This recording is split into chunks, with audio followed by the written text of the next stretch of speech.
lot of artists feel like they have to do everything and they stress themselves out. No, you don't gotta be on all social media platforms. If one is working for you, focus on that one. And then, like I said, create an ecosystem around that. And we're back here on Showcase Radio on Black Fredericksburg Radio. It's your boy James. It's your boy Dev. And we have a very special guest in the building. Very Introduce special yourself, guest. my boy. Yeah, you already know what it is, man. It's Ever Hardaway, man. You know, Fredericksburg's home, man. You Come know, on. Rapper, battle rapper, you know, entrepreneur, everything, you feel me? Yes, sir. Red is Red, Southpaw, Showtime, man. You know what it is, man. Yo, this dude has been working. If you're familiar with our brand, you have seen Era Hardaway do his thing before. Man, what you been on since last time we talked, bro? Bro, really battling, bro. Yeah. Just battling. Like, Fire. I put out like some singles. I put out Espresso. I put out Yearn For Me on Valentine's Day. But like, other than the music, them two singles really just battling, bro. Like, Okay. and I didn't even think it was gonna like get to this grandiose of a thing. Yeah. But now it's big now. So it's like that's been taking precedence over the actual music. You know what I'm saying? So Yeah, bro. For sure. bro. I definitely need a Yearn For Me hoodie. I told you before. Like, I'm getting tired of y'all making these. Well, you know, we getting small now, but I'm getting tired of y'all 5X, 2XL, 1X. Like, come on now, what's going on? Nah, I got you. I'm gonna make you a special, bro. That's what I need. Sign and everything. If I can just frame it. You feel me? Nah, I got you, Yeah, bro. Yeah. So like, so from knowing me, I know you, even from peers and stuff like that.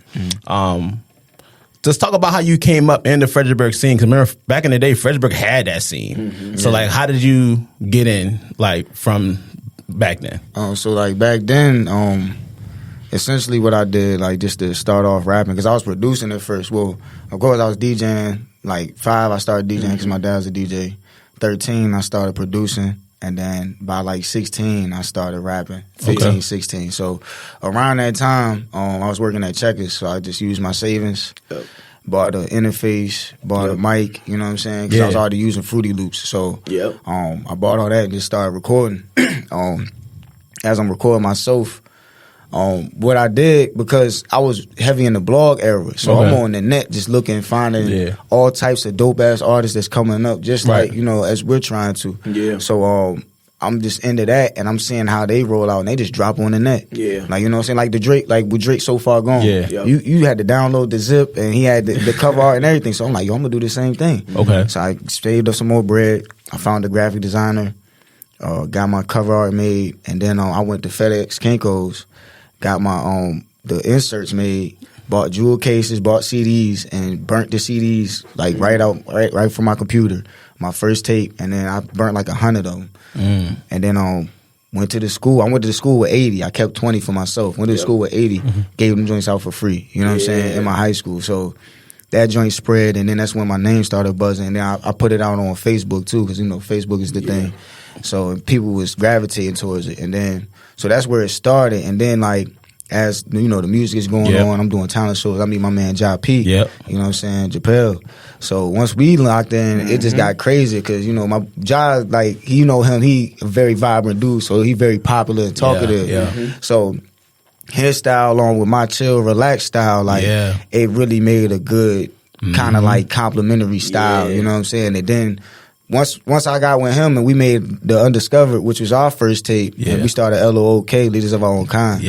That's when it started to spread like wildfire. Like we doing talent shows at other schools, and we not in the talent show, we headlining the talent show. You know what I'm saying? So you know, we doing shows at the Rubicon. We just doing shows all over, doing features for people. So it was like, that's how like it really got started for us, and then like finally with bro, and we started Leaders of Our Own Kind. So like that's amazing, bro.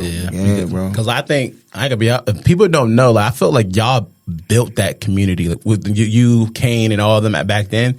The community was lit. Like even like I said, I would like before I was not doing music. I was just an observer. I'm watching on like these are local superstars in Fredericksburg. Like, I gotta get in the mix somehow. I gotta find them. That's like, well, it's like, dog. It's like, and then I saw y'all the video where y'all was at, I think it was we was at the train station. I was like this. I was like that. So y'all was what Spaghetti Project? Spaghetti Project, yeah. When we did what's the Spaghetti Project? Yeah, we did Cut You Loose at the train station. Cut You Loose. Yes, Cut You Loose was a fire. So I used to play that drum back all the time. Then I started seeing like everybody in y'all video that supported just y'all too. I'm like, bro, y'all have the city on lock, bro. Then now seeing your growth now, I was like, yeah, I need y'all and John P to come back and bring this community back so we can really take the city over some more. So, but yeah, bro, y'all, that was some times. I'm not gonna lie to you. Yeah, man. So what pushed y'all to, or even you yourself, to get so into music, right? Because as creatives, there are so many different lanes that we can choose, but you chose the music. What was that for? Just because my father, like I said, my father's a DJ. Subconsciously, I was always around it, so it was going to be my thing, you know what I'm saying? But it's like even down to my biological grandfather. My biological grandfather passed before I could meet him, you know what I'm saying, before I was born, but he was in a band, you know what I'm saying? So my dad was a DJ. As soon as I'm out the womb, he's already spinning records. And mind you, he's from Jersey, from Newark, New Jersey. Word? Yeah. I'm from Jersey. Oh, word? Yeah. That's crazy. Oh, that's what's up. That's tough. All right, that's what's up, bro, for So sure. if you get to meet my dad DJ Half Pint, you know what I'm saying? Yeah. He come I know him. Yeah, facts. Oh, that's fire. Yeah, bro. Yeah, chop it up with him, bro. He got some stories, bro. but you know, as a kid, I'm growing up not listening to just hip hop, but I'm listening to house music. Yeah. And then I'm listening to all the other things that he has to play as a DJ. But the house music was another side that like he really put me on to. You know what I'm saying? So it was really him. Like he instilled it all in me. And of course seeing him DJ, you know what I'm saying? So that it started there. And then as I'm DJing, like sometimes like even when I turned like 7 or 8, he let me get on for half of one of his parties. I'm not even supposed to be in the party. I'm too young. But he was right. He's like, you know what? He said, yo, you got your set? Because at that time I had my Creative Records, I had my mix. He was like, yo, you want to rock a half? I was like, yeah, let me rock half. He let me do it, and that shit was lit, bro. That's tough. Yeah, him, man, he got me into it. So like from that, then as I'm mixing, he taught me how to blend the instrumental of the song before you blend the actual song in. And I'm hearing the beats, and I'm like, yo, who making these beats? And I'm like, nah, I want to get into that. You know what I'm saying? And let's go further. You know what I'm saying? So I started making beats on Fruity Loops. My pops had a computer, like, you know what I'm saying, a little old joint. And I just installed the demo, and I started working with Fruity Loops from there. And then, like, as I'm making beats, of course, you're making beats. Start hearing verses in your head, start writing verses, and then next thing you know, it's like, all right, I'm going to start rapping. And then, boom, so, but it was really my pops, you know what I'm saying? I always credit him, and I appreciate him for, like, just, he might not have known it, but subconsciously he put me on that path, you know? Yeah. That's amazing, dog. And then you go from being this phenomenal rapper, by the way. Thank you, bro. And doing it on wax to now transitioning to battle rap. How did this happen, dog? One day, Eric just posted this one battle, and then it was another and another and another. Like, how'd you get into the scene? So, it's crazy. So, in Richmond, Radio B, he has an event called Rap Elite. Okay. And he gets all the MCs. Anybody can come, but it's primarily Richmond MCs because it's in Richmond. Yeah. But anybody can come and do their thing. He'll give you some beats, and you choose from the beats, and you write to it, and then you perform it. And it's probably like 20, 30 MCs. And the best verse, they go on to the next round, and then either they win that Rap Elite or it ties, and people do a sudden death until a winner comes out. So I did the first one, and I won the first one that I ever did. So once I did that, he DM'd me one time. This is like 2022, I want to say. The beginning of 2022. And he was like, yo, you ever thought about battle rapping? And of course I have, because I'm a rapper. You know what I'm saying? And I watch, I came up off watching Smack DVDs. You know what I'm saying? Watching Too Raw for the Streets. You know what I'm saying? All of them. So Raw Report. But yeah, so when he asked me, I was like, damn, it's been in the back of my head for a while. So I was like, I don't know, man. Let me think on it. And so he's like, let me know, bro, because I'm putting together another card. So I waited for about a week, and I was like, let me try the joint. You know what I'm saying? So I tried it. First battle was against my dude, Real Life. I won that joint, but I was just looking back at it, and I was just like, nah, I got to tighten up. Like, you just start going down that rabbit hole. Because I thought I was going to do like 2-3 battles and be done. Like, now I'll get back to the music. Bruh, once, like I said, as soon as I started critiquing myself, it was on from there, bro. And I just kept battling. And now I'm like, I think I'm like 20 battles in now, bro. Like, bro. It's just been an amazing journey, bro, from 2022, bro. Bro. It's amazing, dog. So I have a question. Like, I ain't a rapper. Like, how do y'all, like, how how do y'all be putting this stuff together? Like, are you looking through the source, dictionary, whatever? Like, because I'll tell you, I be watching this when you post something like this. I don't even know what that means, but it sound hard. I was like, oh, what did he just say? Yeah. I ain't even trying to butcher the joint, but I was like, bro, like how do you even like mix all that stuff together and to even make it sound like crazy? Honestly, I can't. I mean, it just comes, bro. Because being an artist, it comes like that. So like, whenever I'm writing, regardless, like we could be sitting here right now, and I'll come like a bar or 2 bars will come to my head, and I'll just jot it down in a note on my phone. Tough. And I keep jotting down notes like that, or I come up with 4 bars, jot it down. I keep doing that until I have like a whole note of just bars, and then I'll go back and I'll sequence them into rounds for the battle. You see what I'm saying? Tough. Like now, depending, like I do it that way. In conjunction with me sitting in the kitchen, like, all right, I got to prep for a battle. And I'll literally just sit in the kitchen. I probably might roll one up, you know what I'm saying? And then I just sit there, silence, nothing but me and my phone. And I'll sit there and, like, actually feel like I'm in the battle, you know what I'm saying? And say, like, well, what do I want to say? But a majority of the time it's me writing those 1 to 2 bars or 4 bars here, 4 bars there. And then by the time I'm, like, coming up for the battle, probably, like, 3 weeks out, 2 weeks out, because I know I got to memorize and rehearse. So, like, 2-3 weeks out, I'm organizing them and putting them in the rounds. And then after that, then once I put them all in the rounds of what I want to say, just polishing them out and making them smooth as far as like how to say it. You know what I'm saying? So bro, you said you've been doing this for a minute. You said this one line, bro. It was a Michael Jackson line. You know what I'm talking about? The one that I just posted? Did you just post it? Yeah. Bro, the way you put that joint together, because you said you had a moonwalking like Michael Jackson. I was like, wait. Yeah, no, people been hitting me about that moonwalk, bro. That line, I was like, you've been fired for a long time, but that line, I was like, okay, this is a smack, shake the room type. You feel what I'm saying? I can see that going crazy at like bro. So you sharpening your pen, dog. Thank you, bro. Yeah, like even with that bar, that shit was like, so like, all right, when it gets close to battle time. I'll start in the morning. Like soon, the first thing I wake up in the morning, I'll go through my rounds. Yeah. Like I'll probably wake up at like 5:30, go through them joints till like 6, 7 or whatever time I get ready to go to work. You know what I'm saying? Yeah.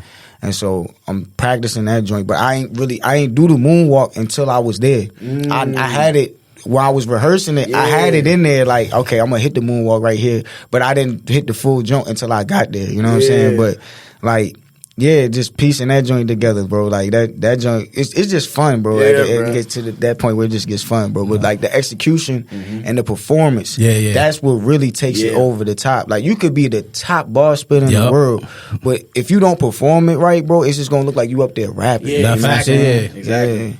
So when you are writing your joints together, do you know when like this is gonna punch How are you like breaking it down? Because I watch Battle Rap too, and they'll start slowing it down, and hopefully this gonna be the one that hit everyone like the reaction. Yeah. So how do you make that be the thing? I guess. So like it depends. Like if I'm it depends on crowds. So. Like if I'm in Southpaw, that's like my crowd. So I already know they gonna react to about any punchlines that I got, they probably gonna react. But if I go out of town, that might not be the case. So like if I'm in Richmond or like I said, if I'm at Southpaw, bro, I already know like certain shit that I write after I get done. I'm like, yeah, it's gonna hit here. And then if it don't, like this ways you sell it for it to hit. Yeah. I might, instead of me just getting to the punch, I might drag it out. Pause, wait, look around, then say the punch. You know what I'm saying? Or like, I thought he was about to hit me with one. He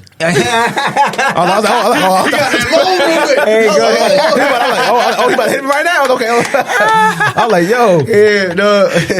But then like so something like that, or something where I might get on a cadence and I say something on the cadence and on the flow to the point where it's playing with their minds, kind of. You know what I'm saying? But like if I'm out of town. Like, let's say I'm at a new league and this is my first time battling there, if I got 3 rounds, I'll use my first round to gauge what they bite on. So as I'm going through my first round, it might be a punch because some crowds like real statements. Some crowds might not like a simile or a metaphor. Yeah. Some crowds might like me calling them a ass nigga, you know what I'm saying? Like, or saying it in a creative way. So it's like, okay, I know the crowd bites on this.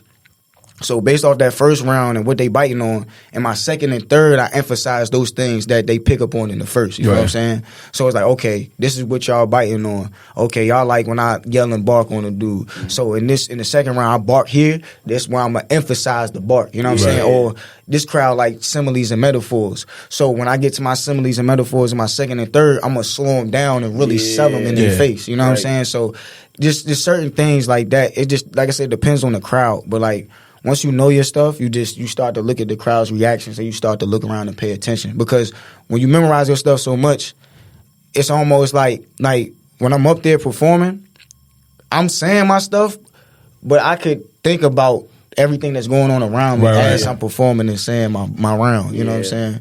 For sure. So, yeah. Has performing in battle rap impacted how you go about doing music or performing for the music as well? Hell yeah, bro. Okay. Definitely. I even hear it in definitely in vocal projection. Okay. Like behind the mic, tonality.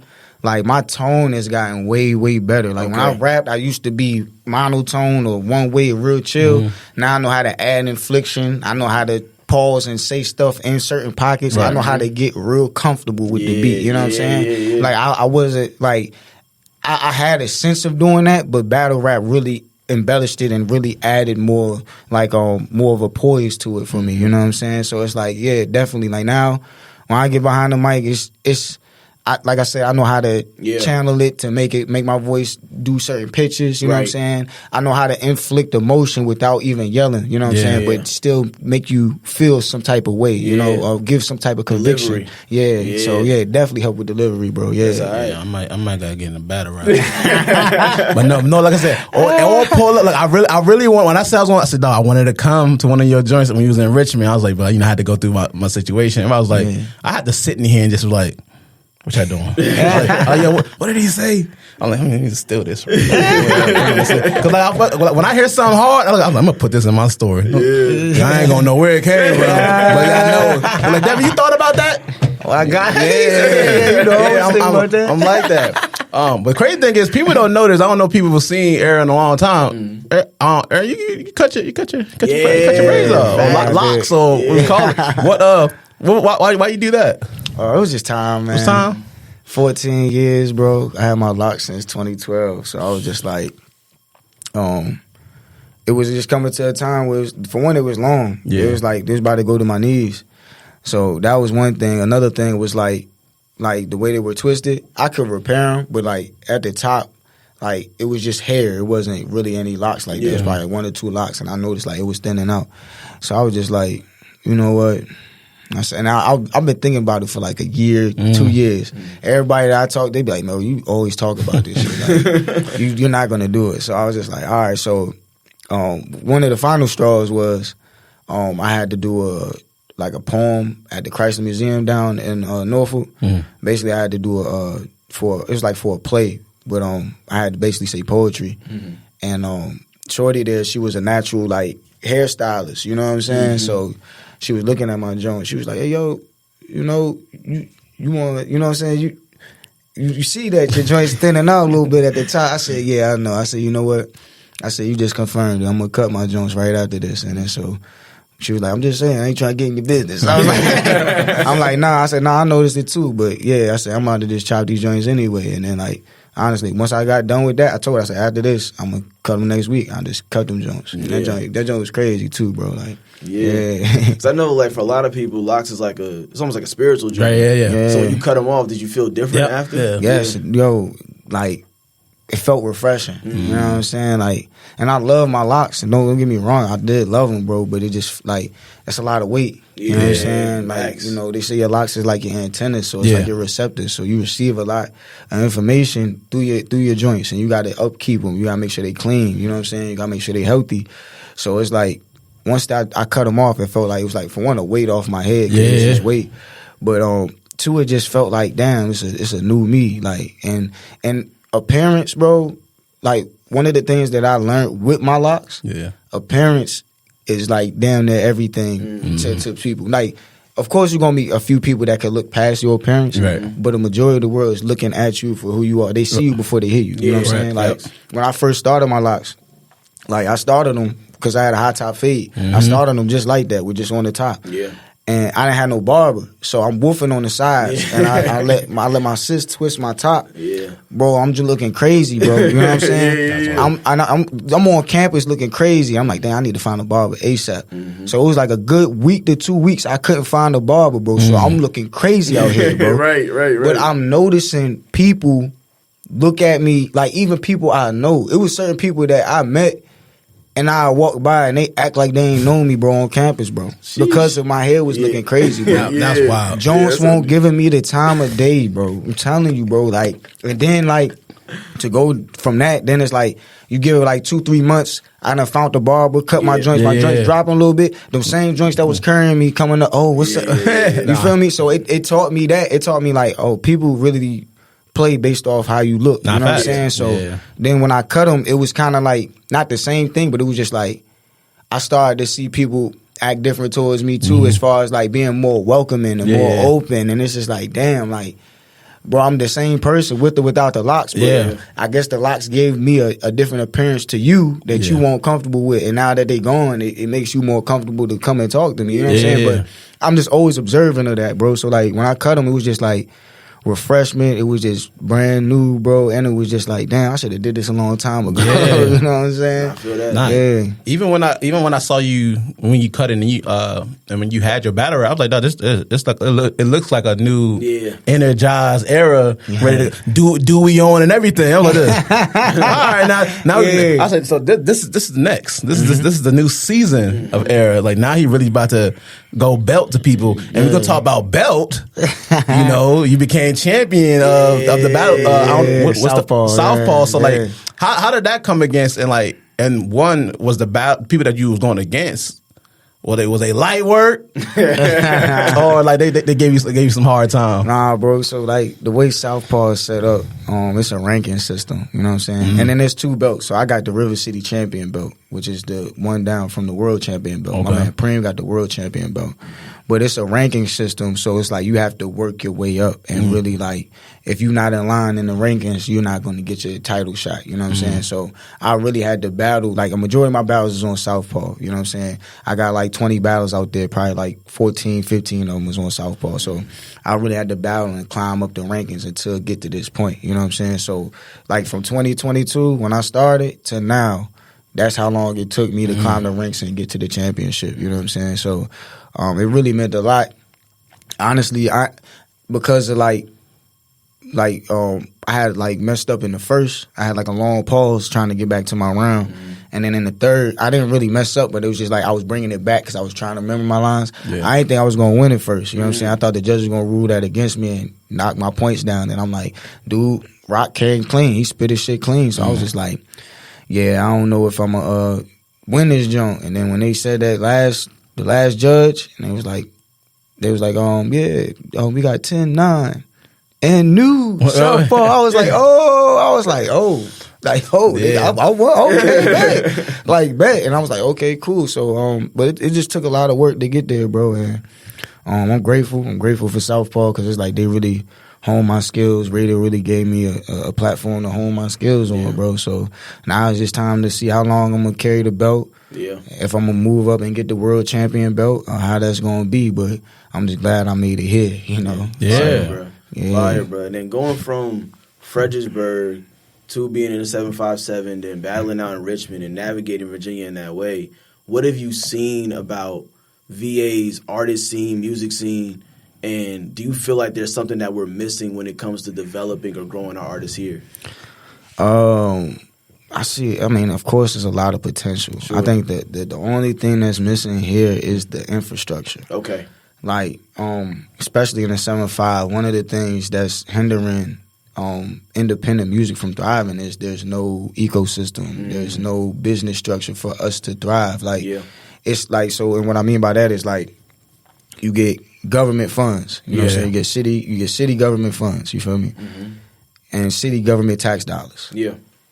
there's no tax dollars that's allocated to the arts for us. You know what I'm saying? This might be arts, like, of course, like paintings, you know what I'm saying, drawings, things of that nature. But as far as like music, pop music, R&B music, hip-hop music, ain't no tax dollars being allocated towards that. You know what I'm saying? Yeah. There isn't even no tax dollars being allocated just towards music business. You feel what I'm saying? Like to where we can learn about, or we have resources to where we can learn about how we can generate money for ourselves as independent artists. You know what I'm saying? So that's what's missing in Virginia. Like if you go to New York, there's artists that's thriving up there because there's money being allocated for that, and there's a tax budget being allocated for that, for them to thrive, for venues to thrive, for music to thrive. You feel what I'm saying? And for like different programs that they put out there for the music to keep cultivating. Down here it's very, very scarce, and that's one of the reasons why I started Realist Radio label, because it's like I wanted to provide that information base. You know what I'm saying? Like I do events now, but like one of the next things that I'm working on now is doing workshops where I teach about the music business, how to register your music, how to copyright your name, you know what I'm saying, trademark your name, and how to properly register your music so that you receive all your money from your royalties. You know what I'm saying? Bro. Basically like a publishing administration class. So I want to get into that, but that's just what's missing is the information of, yo, what is the solid, concrete way for me to publish, register my music, and receive my royalties? And it's not a runaround, or it's not a definite thing. We need a definite, concrete way. You know what I'm saying? And once we get that, then people will stay here. People won't feel like they need to leave. People won't feel like it's a crab in a barrel mentality, because it's like now, individually, we all have our own way to make money. You know what I'm saying? So it's like, You're touching on something really important. Could you speak a little bit more about how important it is as an artist, because independent, no one's going to do it for you, to structure yourself as a business? Oh, bro, that's very important, bro. And I told my, I was talking to Flea. Flea runs Showtime Battle Arenas, but me and him talk a lot. And I was telling him, like, yo, it's important to build your own ecosystem. Like, if as an artist, if you want people to support you, you have to give them avenues or ways to support you. You feel what I'm saying? It's like, yo, I like the path you taking. I want to ride down the path that you taking. You feel me? But you ain't got no road paved. You ain't got no sidewalks for people to walk if they ain't got no car. Like, you have to build the way for them to come through. You feel what I'm saying? Bro. So like just like basic strategies. Like, okay, I drop a single, right? Because a lot of people, one of the gripes we have now is streaming. Streaming don't pay enough. So what I did, like with Yearn For Me, you pair your single with a product. You feel me? So every time you drop, it could be anything. But if you pairing your single with a product, people can support you directly through the product. You feel what I'm saying? So that's why I dropped them hoodies. I ain't think them hoodies was going to go crazy like that. I ain't even dropped no music video or nothing like that. I sold like 20 hoodies. You feel what I'm saying? Yeah, bro. Like, so it's like, when you give, like I said, you have to give them ways to support you and set up your ecosystem so they can support you. You feel what I'm saying? And make it make sense to you. Because a lot of artists feel like they have to do everything and they stress themselves out. No, choose one avenue. Like, all right, you don't got to be on all social media platforms. If one is working for you, focus on that one. And then focus on feeding the people right through there. You feel what I'm saying? Or like, email list. Like, if you got an email list, that joint working for you, focus on that. But focus on what your main way is. You feel me? And then, like I said, create an ecosystem around that. So, like I got the hoodies with the single. That's like one of my strategies. Every time I drop a single, have some type of product with the single so people can support you. You know what I'm saying? Then the next level would be having tiers of products. So, like, all right, damn, I'm trying to support you, Dev. Right. All I got is $5. Oh, that's cool, man. You know, I mean, we got hoodies for $25, but if you only got $5, I got lighters. You feel me? Having different tiers of products at different price points so people can support you at different levels. You feel what I'm saying? So that's another way. And then after you have all that, just always having a way to communicate directly to the people to keep them updated on what you got going on. That's why I like email lists. Because you'd be surprised how much money people is making just off email list alone. Like some artists don't even have to promote on social because their email list is so strong. They can say, yo, I'm about to be at DC next weekend. Here are the tickets. And at least like they got an email list of 10,000 people, at least 1,000 gonna come. Yeah. You feel what I'm saying? Because they built it that strong. You feel what I'm saying? Yeah. But you have to set up an ecosystem for you as an artist, for people to support you and people to build your brand up. You know what I'm saying? Yeah. It's like your own economy, bro. I got my customers here, they're following me, and now as an artist, my job is to lead them and guide them down the way of whatever my music is and messaging is telling them about. You feel what I'm saying?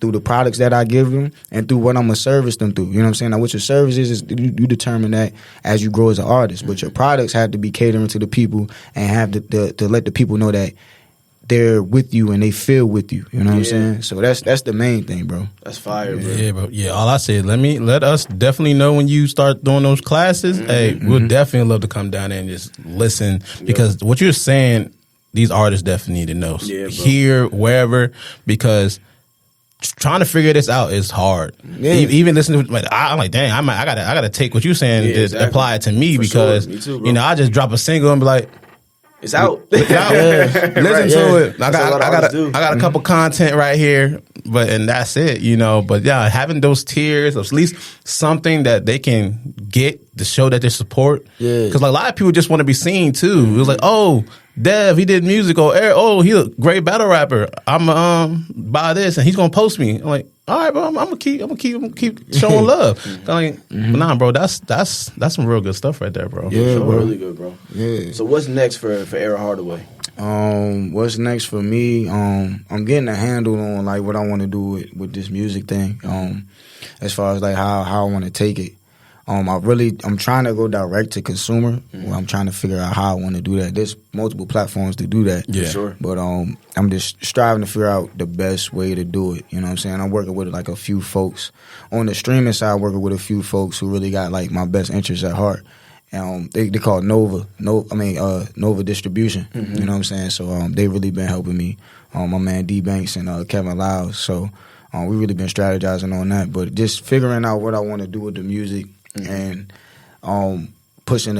I'm not even going to push probably the next single. I'm going to probably push Yearn For Me more. Yeah. And put more content out for that. And that's another thing too. Like if you're an artist, get your content up for one song. If you got a single you pushing, you should have at least 10 content clips that you could drop. It don't even matter. Like at this point, just you performing the song somewhere. Yeah. You feel me? Start there. Yeah. You're not gonna have it all figured out at the beginning. Yep. But if you just shoot yourself and you got 10 clips, you in 10 different outfits, even if you in the same outfit. Yeah, right. Different settings. Yeah, but post the joint so that way it gets out there and people are very, it's a short attention span. But if you keep firing, if you keep doing that and you have 10 clips, you could post on a regular basis for at least 2 to 3 weeks. You know what I'm saying? With the same song, so it gets out there. Yeah. Posting one time is not, unless you a big name artist, it never works. You know what I'm saying? So you gonna have to keep hitting them and keep letting them know that, yo, this is the single. You know what I'm saying? Sir, yep. So but yeah, as far as what's next for me is just continue to push that single.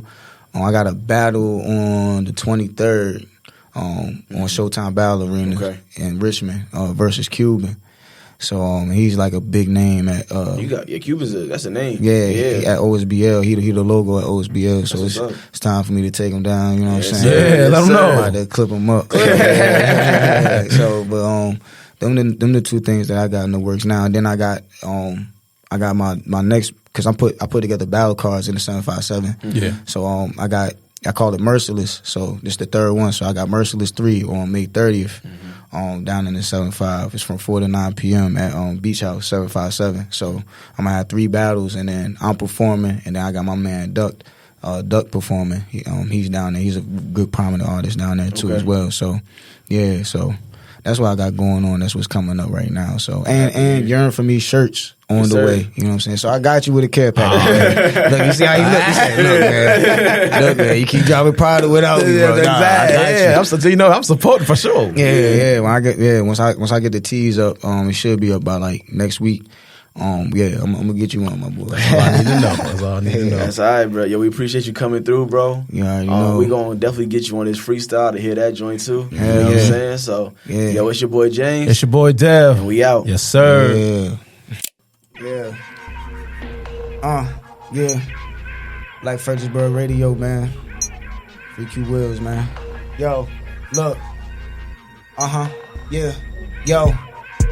I can't make this up, nah. I can't make this up. It ain't about the cars, hoes, clothes, ain't about none of that stuff. Nah, that shit ain't enough. I bet once we at the top, we tell our story, they gon' swear that it's luck. Nah, I can't make this up. But now we from the bottom, man. When we tell it, they swear that it's luck. Look, I can't make this up. Hey, look, if I'm a woke nigga, then when I'm up, so is the money. Fuck hitting snooze, bitch, I gotta get up. Shit moving slow, gotta let it go. Stay down and get the pack in like a nigga doing sit-ups. Right. Pull up, young nigga, pull your chin up. 2 words you'll never hear me say. Give up, it's 2 words you'll never hear me say. Give up. The hard times just showed us who was really with us. Right. But fuck that, nigga, I'm talking right now. We gon' get it right now. Can't reminisce on back in the day. Yo. God in the flesh, I speak life when niggas be dead in the minds. My words bring them back from the graves. What? Ups in the ground, slighter shit come around. But when people come around, you look and see who actually stayed. 16, 30, 32 jeans. Listening to OJs, meaning I was never acting my age. I be feeling like I have to cut the locks if you see me catch a body and I ever go back to the fade. Always knew I was a different type of nigga whenever I got hurt, cause I just wanted to bask in the pain. Ain't no shame, man, you see it on my sleeves, man, this shit like designer. No, I ain't masking the pain. I done fuck women off a DM, she ain't even know my number and I ain't even know her actual name. Asking the same, baby girl, you know you look good, but I'm trying to see if your brain's really matching your frames. Always know I go against the grain in any type of weather or amount, man, you know I just do my thing. Know I go for long range when I'm shooting the aim. No, I'm not playing, no, this is a different game. It ain't no digital game. Man, y'all know what I'm spitting it, man. I heal up like hospitals and frames. I mean, I heal up. Y'all people know y'all time's up. Conceal us. I mean, we ain't making shit up. Y'all can't conceal us. Only time in the light gon' reveal us. I told y'all I eat my herbs so I heal up. Stack my money, you know I get my bills up. It ain't no ice cubes cause I can't chill, bruh. You know I'm real, bruh. For really real, bruh. It ain't no Instagram when shit get real, bruh. You get it? We ain't posting up no content. This just nonsense mixed with some wild shit. It ain't no violence, but when you getting into it with us, you gon' hear violence. Lot of soul singing, lot of sirens. Man, I can do this shit again and it's effortless. Y'all people don't know. Y'all ain't reppin' this. It's Black FXBG Radio. I'm doing to the best of this. Yeah, it's like Def Jam Vendetta, bitch. It's like a light on off. Yeah, you get the switch. You get the picture. You know I'm like Money Mitch. I'm paid in full. Y'all niggas ain't paid. I'm like seeing red like a raging bull. Man, y'all know. Come on, bro. Come on, bro. That's Era Hardaway. It's Black FXBG. Yes, sir. Come on, brother. It's Era Hardaway on Black FXBG Radio. It's Showcase Radio. It's your boy James. It's your boy Dale. And we out. Hey, yeah, baby, you heard from me. I won't know it's real unless you yearn for me. Cut them niggas off, make them cry, leave them hurt for me. Love to see you dance, make it twerk in my shirt for me. This ain't regular, baby girl, you know me personally. In 7 business days you ain't in love, this ain't gon' work for me. I know it ain't real if you can't spit this first verse for me. I give you the world if you yearn for me. Is you tryna fall in love, man? Fuck the talking.